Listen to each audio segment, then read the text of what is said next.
everybody, it's John, your Indian Cinemaniac, with another Indian TV review. First, before I get to the review, I'm recording this on Easter Sunday, so I want to wish all of you a happy Easter to you and your family on this glorious, glorious day. So the film that, the series that I am reviewing. Now, I've already reviewed two series, Sacred Game in Mirzapur. And some of you have really recommended that I watch Family Man or The Family Man and this show. And this is the one that I'm doing. I'm doing Paatal Lok season 1. And I'm reviewing the whole season. I'm not going to do it by episode. I'm not going to recap the whole thing. I'm going to give you some bullet points about what I thought overall. So, no full blown recaps because you guys don't like that. I've I've gotten that from you guys. So this was a 2020 series, and it stars Jadeep Akawat, who was in I've seen in Gangs of Wasseypur, Ishwak Singh, Nirja Kabi, who was in. I didn't recognize him actually. Then I went back and looked at his filmography, and now I realize who it was: Ship of Theseus, Cedar Raman, and he was also in Sacred Games. Abhishek Banerjee, who I did recognize from Stree, but this was a very different character than he played in Stree. Naharika Lyra Dutt in Gul Panag, who was in The Family Man. So this series, and it was 9 episodes. I want to make sure. Yeah, 9 episodes.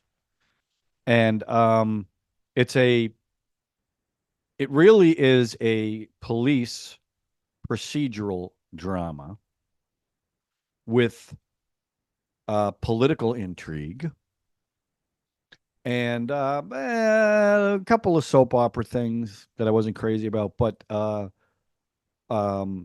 I really liked this show, and it really kept my interest. I was disappointed by one major thing, which I'll get to as we move along. So what I'm going to do is I'm going to talk about a little something from each episode that kind of stuck out for me. But basically, it's a story about 4 people who are accused of attempting to kill a veteran TV anchor. And they get arrested, and it's the investigation of why they were doing it, who's behind it. And they put this older cop on the case, and his name is Hathi Ram Shadari, and he's partnering with a young cop. And you find out later on. Now, if you have not seen the series, I'm going to spoil it. So if you haven't seen it, you don't want to watch this. But the reason why they are hired is they think they'll screw it up, the investigation, which they do as the show progresses. And I do have I've got everybody, who's who, so I don't get confused, because you know how often I get confused. So that's really what the show is about. And there's a conspiracy about why these people were all arrested and what's really behind it. And there's definitely Indian politics, as well as the caste system, which is really prevalent in this show. In fact, I heard some words I've never heard before about the caste system. One of them was it a Dalit? Yeah, Dalit, Dalit, Dalit, marginalized in a Hindi caste society. That came up a lot, and I admit some of it I didn't understand. So I don't understand some of the internal politics, but it's also it's a series about the power and the corruption of the media. And that plays a big role in this too. Okay. So the first episode is Bridges, and that's where you find out they're from the Delhi Police Department. This is where you find out the assassination of the TV anchor, whose name is Sanjeev. And you meet him, you meet his wife, Dolly, and you meet a young intern at the TV station, Sarah. And they basically it's the investigation by the older cop with the young cop.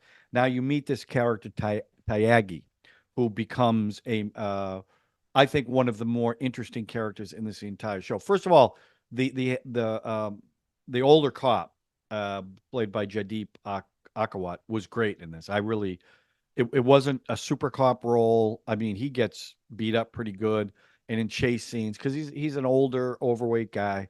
In the chase scenes, I mean, he loses it. He can't keep up.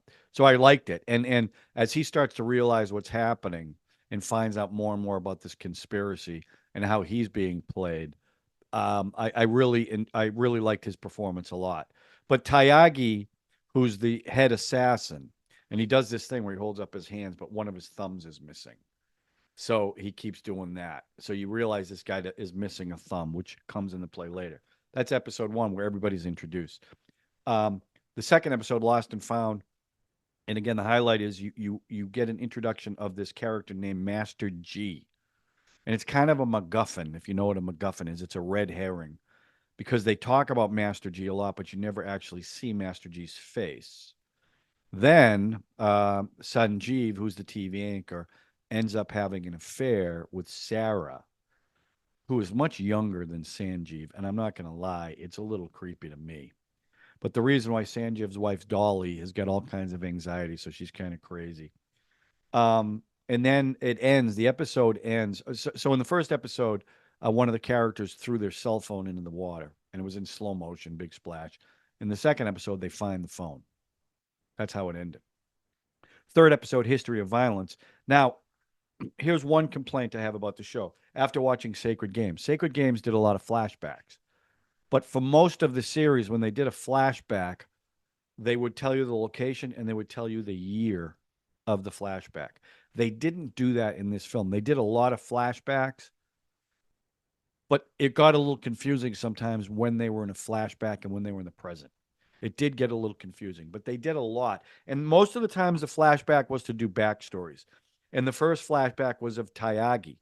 And they show him in this opening scene where he's in school and he's much younger. Same guy, but, in a school uniform. And he grabs a hammer, like a ball peen hammer with it's got this, not the spike, but, almost looks like a pick. And he takes out three students. And it was pretty graphic. So you realize this guy's not to be messed around with. And they also do Tope's background, one of the accused, and you find out that he wronged some gang, and they come to his uncle's house for retribution, but he's already taken off, and it's a pretty graphic scene where they gang rape the sister, which sets up revenge. Okay, so keep that in mind. Also, the location, Chicktrikut. I don't think I've seen a movie where that has been a location. And then at the end of the episode, the anchor goes on TV. The anchor who these people were supposedly going to kill. And he, now this guy was on the outs at the news station. They're going to fire him. So now he's playing up this assassination attempt by talking about it's some kind of terrorist. And he outs one of the guys, Tayagi, which he wasn't supposed to do. And he knows that it's still under investigation and they don't have the evidence to convict this guy, but he puts it out anyway. So now that's the knock on media. Okay. Episode 4, Sleepless in Silapur.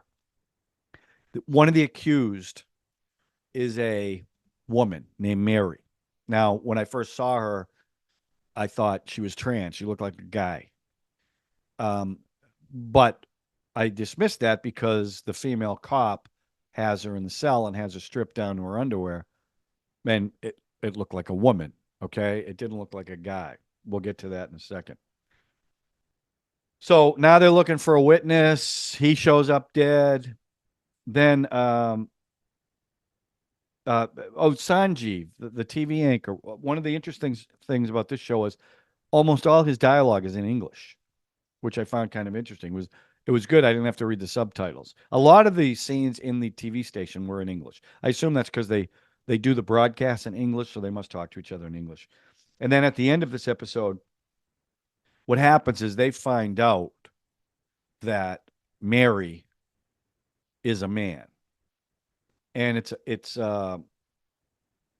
and it's pretty brutal what they then do to Mary, and it's the cop, it's Hathi who just starts kicking him.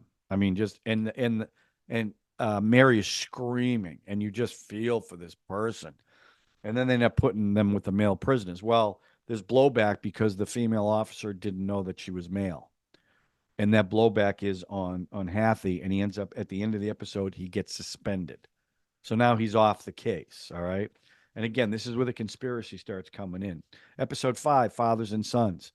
Now they do Hathi's backstory, where his father was abusive.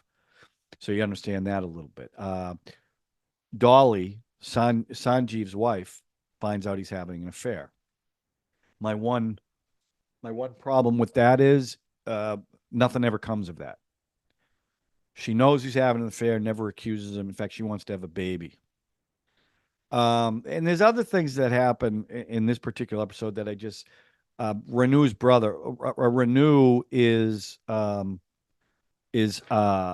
Hathi's wife. Her brother shows up, and he's like a get rich quick guy. But it was just kind of silly. And the other story that, and again, it's called Fathers and Sons, is his son is kind of a troublemaker, and he's mad at the father. And it was just a little too much for this type of show, but I understand it. You got to have 9 episodes. You got to fill it with that stuff. But what he does do is he ends up stealing a gun from one of his friends, and as a result of it, he pulls it on a student at school. So there's that whole story, and the father ends up covering for the son and says it's his gun, not the bad guys. So now he's looking at the father a little bit differently because the father didn't rat him out. Then Sanjeev, who was going to get fired because the station manager doesn't like him, or the station owner, gets some rich guy that he destroyed and with a newscast to buy the station because he's a businessman. And he goes, well, your ratings are terrible, so I don't want to buy you. He goes, well, just keep watching. Again, going back to the media. And there's this scene where the newscaster knows that this isn't a real assassination attempt, that something else is, or terrorist. It's not terrorist, and he knows it. But he goes on TV and says it is terrorism. So he's lying, right? But the way they shoot it as he's talking, and it's interesting the way they shoot it because he's in front of a big green screen. And when you see him on the monitors, you see the fake background. So all you see is him at the desk on a green screen, and the camera slowly starts pulling back as he's talking, right? And he's getting smaller and smaller because he's lying, right? And then they do the CBI, Central Bureau Investigation. They do a press conference where they're talking about the 4 accused. And that's when the young cop realizes that there's planted evidence. So now you know something's going on. That's how it ends. Episode 6, the past ID prologue. The past ID prologue. That doesn't sound right. But anyway, there's a flashback of Mary's story. She was abandoned on a train. She ends up with a bunch of orphans. I don't know if you ever heard of the movie Oliver, but they're orphans that work for Fagin that are pickpockets. Well, that's what these guys do. However, and this is one, and again, this show is pretty brutal. This young kid is part of this gang of young kids. Well, there's a head person, and the head person takes each of the boys and rapes them. And this at the time, his name was Cheney before it became Mary, and gets gang raped by him. So it kind of explains her backstory. Dolly, who knows that her husband's cheating on her, wants to have a baby. Kabir, another one of the accused, flashback of him. Again, they all have problems with their fathers. There's a train scene, and I think what happens is his father is Muslim, and there's something about the meal he ate that it wasn't. I can't remember what they said. It wasn't chicken. It was meat, and they ended up killing him over it. In fact, one woman got like she was throwing up on the train, whatever the guy was eating. That's something I really didn't understand. So someone's gonna have to explain that to me.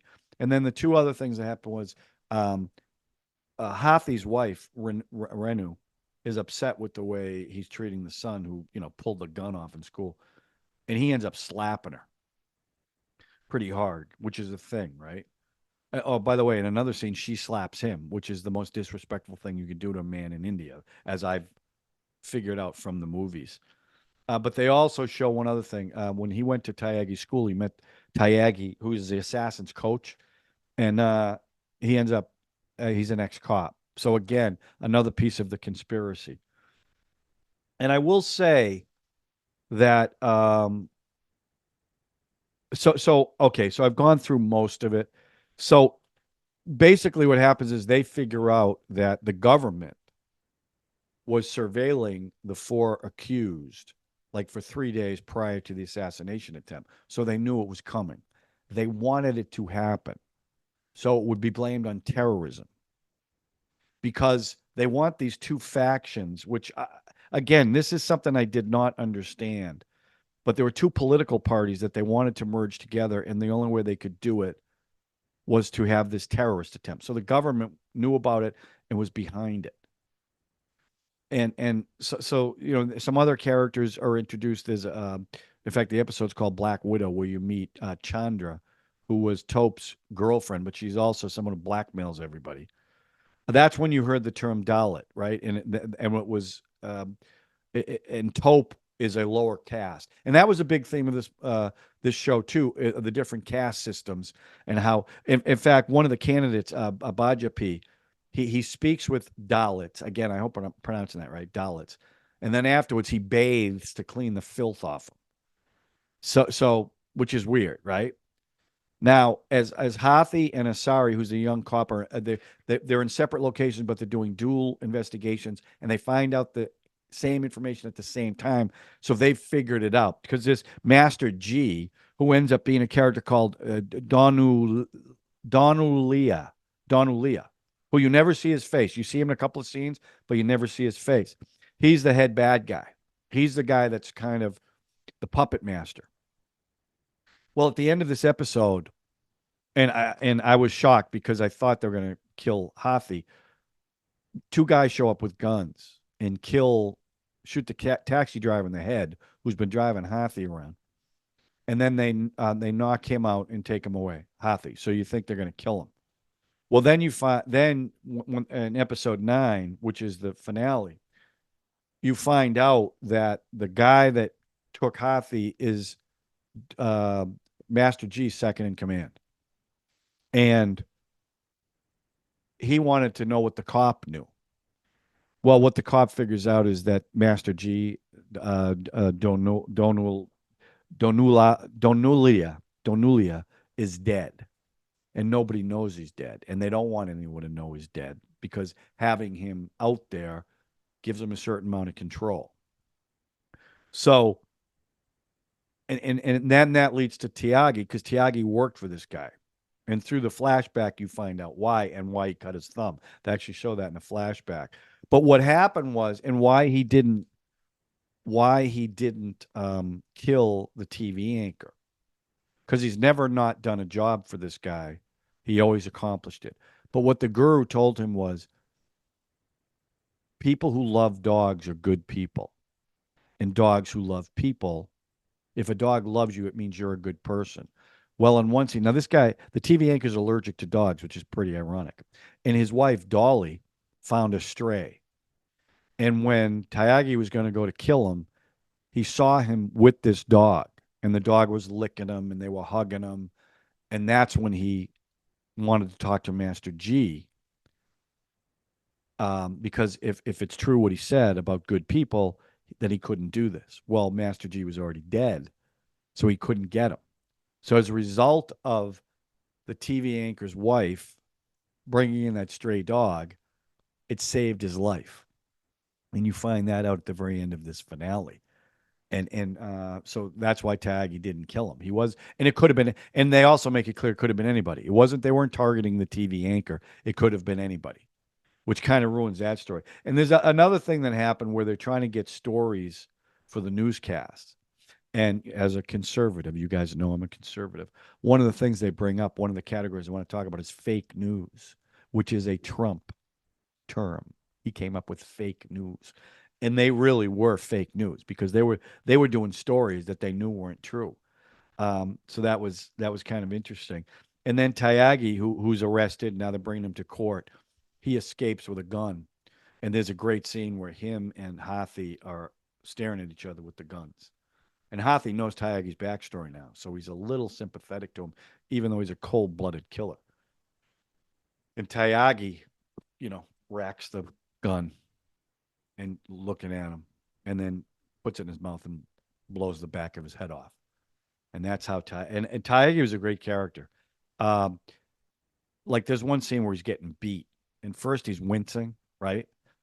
And then he just turns like he's this way. They're beating him. He's ah. Then all of a sudden he does this and just stares at the guy beating him. He was a creepy, creepy character. Um, and then so they solved it.